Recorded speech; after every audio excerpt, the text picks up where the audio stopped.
ہم درود پڑھتے ہیں اذان سے پہلے، اذان کے بعد، جمعہ ہو جاتا ہے سلام پڑھتے ہیں، کوئی بھی اچھا کام ہے پہلے درود پڑھ رہے ہیں بعد میں درود پڑھ رہے ہیں، اور ایک طبقہ ہے وہ لٹ اٹھا کے کھڑا ہے، اس ٹائم کیوں پڑھا، یہ کیوں کیا، اتنا کیوں پڑھا، اس وقت کیوں پڑھا،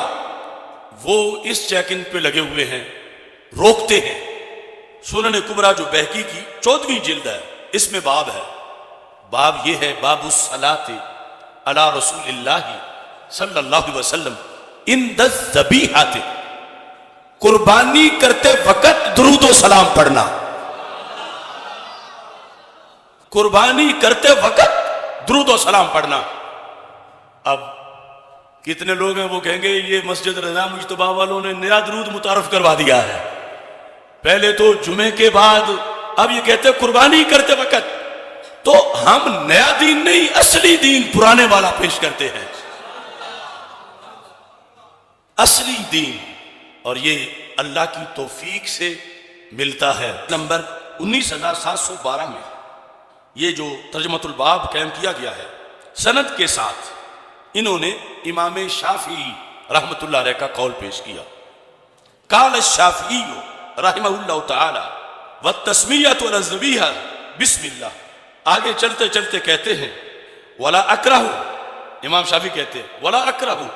مع تسمیتہ علی الذبیحہ ان یقول، کہ میں اسے ناپسند نہیں سمجھتا، میں اس کو بدعت نہیں کہوں گا، میں اس پہ فتویٰ نہیں لگاؤں گا، کس پر، کہ کوئی بندہ بسم اللہ پڑھ کے، بسم اللہ اللہ اکبر جب چوری چلائی جاتی ہے تو میں اس کی اجازت دیتا ہوں ان یقول، وہ کہے صلی اللہ علی رسول اللہ، اللہ درود بھیجے اپنے رسول صلی اللہ علیہ وسلم پر۔ پہلے تو یہ کہا کہ میں اسے مکروہ نہیں سمجھتا، اب گفتگو میں ترقی کی، کہتے ہیں بل احبہ لہ، بلکہ میں تو اسے محبوب سمجھتا ہوں۔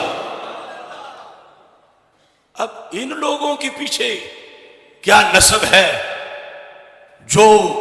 ہمیں کہتے ہیں اذان سے پہلے نہ پڑھو، جمعے کے بعد نہ پڑھو۔ امام شافعی کہتے ہیں اگر صلو علیہ وسلم تسلیما مطلقاً وہ آیت سامنے رکھو یا حدیث سامنے رکھو تو پھر قربانی کرتے وقت بھی درود پڑھنا صرف جائز ہی نہیں بلکہ محبوب عمل ہے۔ دنیا نے اپنے آپ کو بدلا گھڑی گھڑی، ایک ہم اہل عشق ہیں، جہاں تھے وہیں رہے، یعنی بھٹکے وہ جو بدعت کہہ رہے ہیں، پھسلے وہ جو بدعت کہہ رہے ہیں، اور ہم اسی رستے پہ ہیں۔ اتنے بڑے بڑے اماموں نے، اب ظاہر ہے کہ امام شافعی بدعت کا حکم تو نہیں دے سکتے اور اپنی طرف شریعت گھڑ بھی نہیں سکتے، تو پھر پڑھ سکتے ہیں اس پڑھی ہوئی شریعت سے۔ وہ کہہ رہے ہیں کہ دنیا کو بتاؤ کہ جب جانور پہ چھری چلانے لگے کہ جب خون نکلے گا عمل قبول ہوں گے، گناہ بخشے جائیں گے، تو اس وقت درود بھی اس محبوب پہ پڑھو جو پہلے ہی پوری امت کی طرف قربانی دے کے گئے ہیں۔ امام شافعی کا استدلال ہے، وہ کہتے ہیں سارے لفظ کہنے لگے، پہلے تو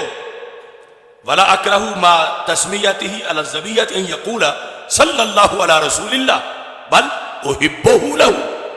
میں تو یہ فتویٰ دیتا ہوں کہ مومن کے لیے یہ مستحب ہے کہ وہ یہ پڑھے، اور پھر کہتے ہیں وَأَحَبُّ إِلَيَّ أَن يُكْثِرَ الصَّلَاةَ عَلَيْهِ، کہتے ہیں مجھ شافعی کے نزدیک تو یہ بھی پسندیدہ ہے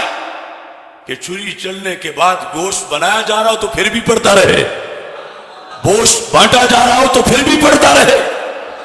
وہ صلاۃ کی کثرت کرے۔ کس انداز میں؟ کہتے ہیں دلیل کیا ہے؟ کہتے ہیں فصلی اللہ علیہ فی کل الحالات، جب رب آپ پہ ہر حالت میں صلاۃ بھیجتا ہے، صلی اللہ علیہ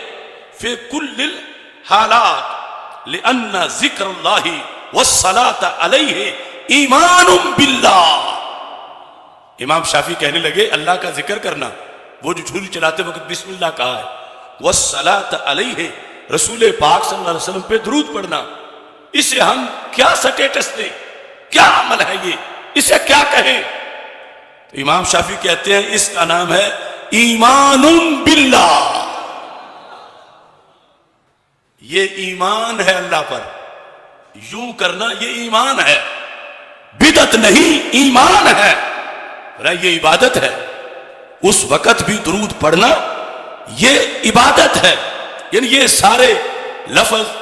میرے نہیں یا امام احمد رضا بریلوی رحمت اللہ علیہ کے نہیں، یہ ائمہ اربعہ میں سے جو سید امام ہیں، ایک امام چاروں میں سے سید امام شافعی، ان کا قول ہے کہ کوئی غیر مقلد وہابی یہ جرات نہیں کر سکتا کہ ان کو بھی بدعتی قرار دے۔ تو وہ یہ کہہ رہے ہیں کہ درود پڑھو گے ایک تو مستحب ہے، پھر یہ ایمان ہے، پھر یہ عبادت ہے، اور چوتھے نمبر پر کہتے ہیں وَيُؤْجَرُ عَلَيْهَا إِن شَاءَ اللَّهُ مَنْ قَالَهَا، جس نے یہ پڑھا کہتے ہیں رب کے فضل سے امید ہے اسے اجر ملے گا۔ تو یہ قربانی کے عمل کے موقع پر درود و سلام، اس کا بھی اہتمام ہونا چاہیے اور احیاء ہونا چاہیے۔